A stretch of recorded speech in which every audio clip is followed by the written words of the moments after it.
দেখো মালিকের অঙ্কটা কী বলছে ডিসকাউন্টের, বলছে শপকিপার সেলস অ্যান্ড আইটেম 492 টাকায় এবং 18% ডিসকাউন্ট দিয়েছে মার্ক প্রাইসের উপর।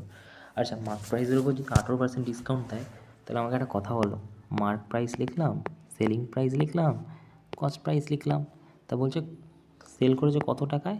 সেল করেছে 492 টাকায়। খুবই ভালো কথা, সেটা নাকি 18% ডিসকাউন্ট দিয়েছে, তাহলে নিশ্চয়ই এখানে 100% ছিল, এটা ডিসকাউন্ট দিয়েছে মানে এটা নিশ্চয়ই বিক্রি হয়েছে তোমার 18% যদি ডিসকাউন্ট দেয়, তাহলে নিশ্চয়ই 82%-এ বিক্রি করেছে।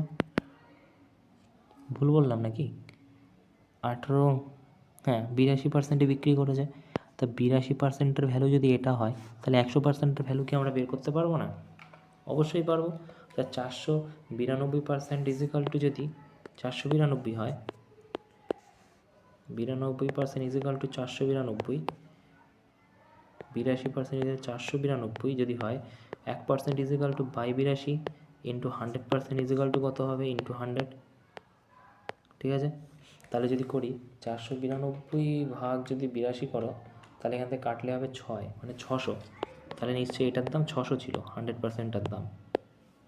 রাইট? বোঝাতে পারলাম? এটা 100 ছিল, তাহলে 600 ছিল, সরি। মানে 82%-এর যদি ভ্যালু এটা হয়, তাহলে 100% আমরা বের করে নিলাম। এবারে প্রশ্নে কি বলছে? এবারে প্রশ্নে বলছে, কই গেল? হ্যাঁ, প্রশ্নে কি বলছে? প্রশ্নে বলছে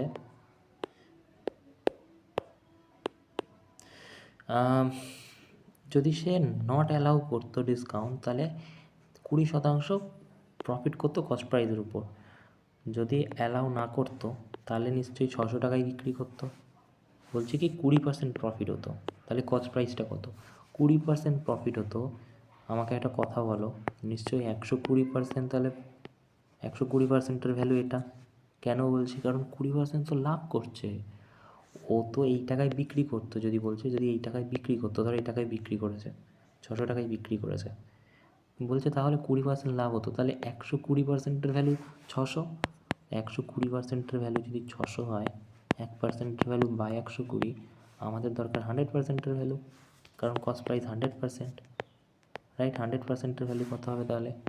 এখানে যদি করো, এটা এটা কাটলো, 6 10 60, 6 2 12, 5 10 500, তাহলে 500 টাকা কস্ট প্রাইস ছিল তার।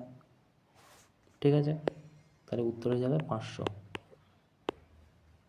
এই যে, ওকে।